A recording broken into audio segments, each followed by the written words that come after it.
Hello friends, welcome back to my YouTube channel Pardesh birds. तो friends, आप लोग एक बूंद इश्क में देखेंगे कि मन्नत का आशिक रोकता है ओमकार को घर में अंदर आने से और सिया का बॉडीगार्ड बन के घर में आया हुआ होता है। और तभी घर का गार्ड रोकने की कोशिश करता है, बॉडीगार्ड को समझाता है कि ये घर के मालिक हैं, लेकिन वो नहीं मानता और गार्ड को भी गिरा देता है, नीचे बेहोश कर देता है।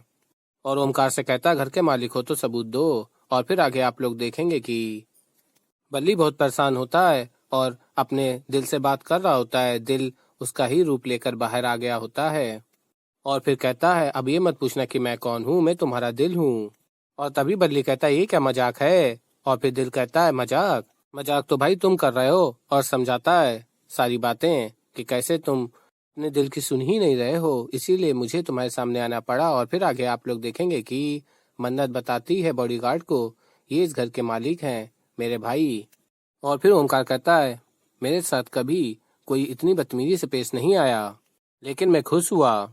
और कहता है मन्नत से, गुड चॉइस। और अंदर जाने के लिए कहता है और बॉडीगार्ड कहता है, प्लीज। और फिर आगे आप लोग देखेंगे कि ओमकार सिया को बताते हैं कि अब से तुम आजाद हो, कहीं भी जाओगी, ये है तुम्हारा नया बॉडीगार्ड। और फिर सिया कहती है, मुझे भी परखने दो। और दोनों हाथों से थप्पड़ लगाती है, लेकिन बॉडीगार्ड मन्नत का आशिक रोक लेता है दोनों हाथों को। और ओमकार कहता है कि ये सफल हुआ तुम्हारे इम्तिहान में सिया।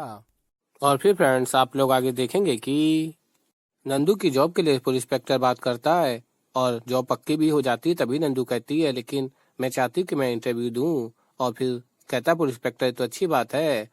और इंटरव्यू में नंदू सारा सच बताती कि उसने कहाँ कहाँ चोरी की। सोचती है कि मुझे इंटरव्यू से रिजेक्ट कर दिया जाएगा, लेकिन इम्प्रेस हो जाते हैं बॉस और जॉब पक्की हो जाती है। और नंदू सोचती है तो उल्टा ही हो गया। और फिर आगे आप लोग देखेंगे कि बल्ली लाडो से सारे सवालों के जवाब मांगता है कि मुझे मृत्युंजय नाम से आज फिर दरगाह में एक लड़की ने बुलाया, आखिर कौन हूँ मैं। और कहता है, फहीम से मिलने के लिए, वो भी आज और अभी।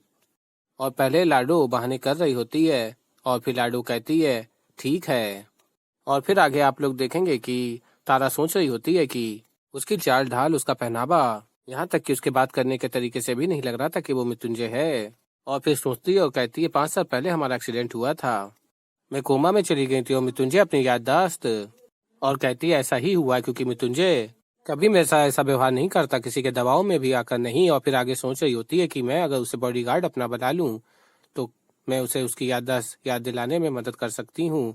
और सोच रही होती है कैसे। और फिर आगे आप लोग देखेंगे कि फहीम कुछ नहीं बताता है बल्ली के इतना कहने पर भी, क्योंकि लाडू ने धमकी दी होती है, इसीलिए वो मृत्युंजय की जान बचाने के लिए कुछ नहीं बताता। तो ऐसे ही आगे और भी बहुत कुछ देखेंगे। तो अभी के लिए इस वीडियो में इतना ही और मैं मिलता हूँ जल्दी आप लोगों को एक नई वीडियो के साथ। तो तब तक के लिए बाय बाय।